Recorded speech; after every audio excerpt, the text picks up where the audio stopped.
London میں انتقال کر جانے والی میاں محمد شریف کی بیوہ اور نواز شریف کی والدہ ماجدہ شمیم اختر اگرچہ ایک سادہ اور گھریلو خاتون تھیں، لیکن اپنے بیٹوں کی سیاست کی پرخار وادی میں اترنے کے بعد جب بھی مشکلات کے پہاڑ ٹوٹے اور انہیں جیل کی صعوبتوں کا سامنا کرنا پڑا تو وہ ان کے لیے کسی کمزوری کا باعث بننے کے بجائے ان کے شانہ بشانہ ایک چٹان کی طرح ڈٹ کر کھڑی ہوئیں اور ہمیشہ ان کا حوصلہ بڑھایا۔ چنانچہ بیگم شمیم شریف اپنی اولاد کے لیے ایک بڑا نفسیاتی اور جذباتی سہارا بھی تھیں۔ کہا جاتا ہے کہ اگر کسی نے اولاد کے ہاتھوں والدین کا مثالی احترام دیکھنا ہے تو وہ شریف خاندان کو دیکھے، جہاں بزرگوں کو صحیح معنوں میں گھر کا بڑا بنا کر رکھا جاتا ہے اور جہاں صبح کا آغاز اور دن کا اختتام والدین کی دعائیں لیے بغیر نہیں ہو سکتا۔ میاں شریف کی اولاد میں سے اپنے والدین کی سب سے زیادہ عزت اور خدمت کرنے کا اعزاز بھی شریف خاندان میں نواز شریف کو ہی حاصل ہے۔ نواز شریف کی شخصیت اور کردار سازی میں ان کے والد میاں محمد شریف کے علاوہ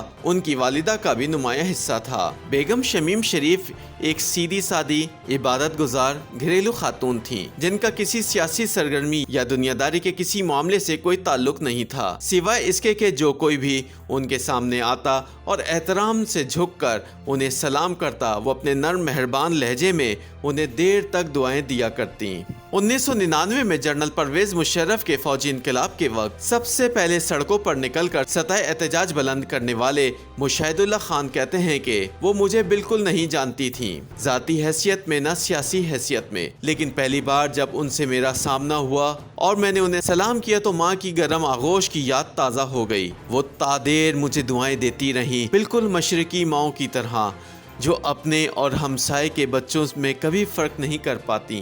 محترمہ شمیم اختر کے بارے میں مسلم لیگ نون سے تعلق رکھنے والے بیشتر رہنماؤں کے خیالات کی نوعیت کچھ ایسی ہی ہے، لیکن شریف خاندان سے گہرا تعلق اور اس کے مزاج سے آگاہی رکھنے والے مرحوم صحافی مجید نظامی کی معلومات اس بارے میں مختلف تھیں۔ مجید نظامی سے لاہور کے ایک اخبار کے ایڈیٹر عطاء الرحمان کی قربت بہت گہری رہی ہے۔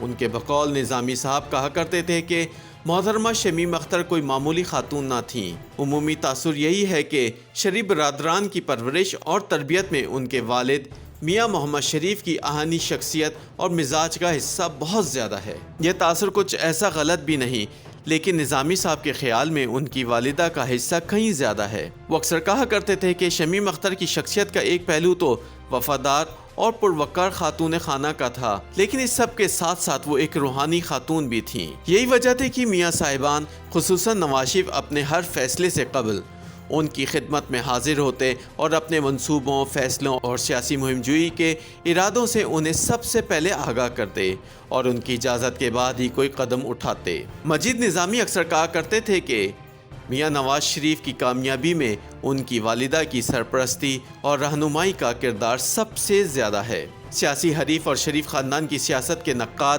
یہ کہتے اکثر پائے جاتے ہیں کہ یہ کاروباری لوگ سیاست کو کیا جانیں، لیکن روزنامہ پاکستان کے چیف ایڈیٹر مجیب الرحمان شامی مختلف کہانی سناتے ہیں۔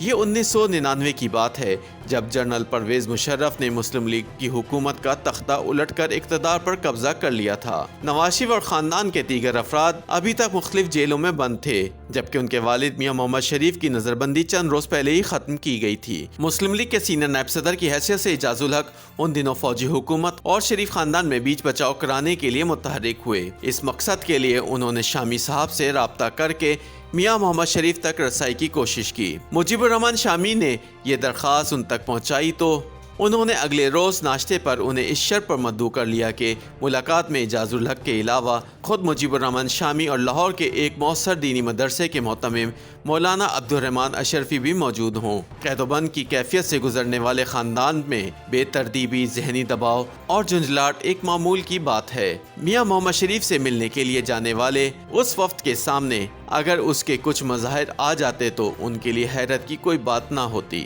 مجیب الرحمان شامی کہتے ہیں کہ میاں شریف اپنے ملنے والوں سے عام طور پر ناشتے کی میز پر ملاقات کیا کرتے تھے، جو ان کی اہلیہ شمیم اختر کے حسن انتظام اور سلیقہ شعری کی تصویر پیش کیا کرتا۔ اس میز پر نان، کلچے چکن چھولے اور حلوہ پوری سمیت وہ تمام اجزاء موجود ہوتے جو لاہوری ناشتے کی پہچان ہیں۔ میاں شریف کے مہمانوں نے نظر بندی کے خاتمے سے اگلے روز بھی اس انتظام میں کوئی کمی نہ پائی۔ اس خاندان کے مضبوط اعصاب کی ایک گواہی تو اس منظر سے سامنے آتی ہے، لیکن ناشتے کی اس میز پر ہونے والی گفتگو کا ایک اور ہی منظر سامنے آیا۔ اعجاز الحق نے مفاہمت کے سلسلے میں اپنی تجاویز پیش کی، جبکہ مولانا عبدالرحمن اشرفی نے ان تجاویز کے حق میں دینی دلائل کے ساتھ حکمت و مصلحت کی اہمیت واضح کی۔ شامی صاحب کے مطابق میاں شریف اطمینان کے ساتھ یہ باتیں سنتے رہے۔ جب یہ لوگ خاموش ہوئے تو انہوں نے بڑے مضبوط لہجے میں ایک ہی بات کہی، انعام جتنا بڑا ہوتا ہے اللہ کی طرف سے آزمائش بھی اتنی ہی بڑی آتی ہے۔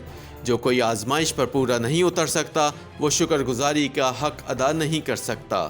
مجید نظامی تک جب یہ مکالمہ پہنچا تو انہوں نے کہا کہ بے شک یہ جملہ میاں شریف کی زبان سے ادا ہوا ہے، لیکن یہ مزاج ان کی اہلیہ کا ہے۔ انہوں نے ہی ابتدا کے ان دنوں میں یہ بات اپنے خاندان کے لوگوں میں راسخ کی ہوگی۔ مجیب الرحمان شامی اس کی تائید اس طرح کرتے ہیں کہ آسائشوں کے عادی اس خاندان پر 1999 کے بعد پے در پہ مصیبتیں آئیں۔ یہ لوگ صرف اقتدار سے محروم نہیں ہوئے، جیلوں میں نہیں بھیجے گئے، بلکہ اس موقع پر ان پر میاں شریف، عباس شریف اور کلثوم نواز کی وفات جیسی آزمائشیں بھی آئیں، لیکن ان تمام مراحل پر کسی روایتی عورت کی طرح وہ اپنے شوہر اور بیٹوں کے لیے کمزوری کا باعث نہیں بنی، بلکہ چٹان کی طرح ان کی پشت پر کھڑی ہو گئیں۔ اپنے اس کردار کے لیے وہ پاکستان کی سیاسی تاریخ میں تا دیر یاد رکھی جائیں گی۔ کچھ عرصہ قبل جب جیل میں میاں نواز شریف علیل ہو گئے اور انہیں ملک سے باہر بھیجنے کے لیے کوششیں شروع ہوئیں تو عطاء الرحمان کے مطابق اس موقع پر انہوں نے کہا کہ وہ باہر نہیں جائیں گے بلکہ اپنی سرزمین پر جیل میں ہی مرنا پسند کریں گے۔ وہ شریف خاندان کے قریبی ذرائع کے حوالے سے بتاتے ہیں کہ اس مرحلے پر فوجی حکام نے ان کی والدہ سے ہی رابطہ کر کے درخواست کی تھی کہ ان کے بیٹے کی صحت خراب ہے، اگر مزید بگڑ گئی تو اس سے بہت پیچیدگی پیدا ہو جائے گی، اس لیے آپ انہیں بیرون ملک بھیجنے کے لیے قائل کریں۔ یہ بحران بھی شمیم اختر مرحومہ کے متحرک ہونے پر ٹلا تھا۔ اس نے اس دنیا سے جاتے جاتے خالص گھریلو خاتون ہوتے ہوئے بھی قومی زندگی میں ایک اہم کردار ادا کر گئیں۔ بتایا گیا ہے کہ زندگی کے آخری دنوں میں بیگم شمیم شریف کی یادداشت کافی خراب ہو گئی تھی اور انہیں اپنے آس پاس کے لوگوں کو پہچاننے میں مشکل پیش آتی تھی۔ تاہم بتایا گیا ہے کہ ان کی وفات نمونیا کے باعث ہوئی، جس نے ان کے پھیپھڑوں کو بری طرح متاثر کیا تھا۔ لیکن نواز شریف کے لیے سب سے زیادہ دکھ اور افسوس کا مقام یہ ہے کہ وہ نہ تو اپنے والد کو لحد میں اتار سکے اور نہ ہی اپنی والدہ کو، کیونکہ جن مسائل کا ان کو مشرف دور میں سامنا تھا وہ مسائل آج بھی باقی ہیں۔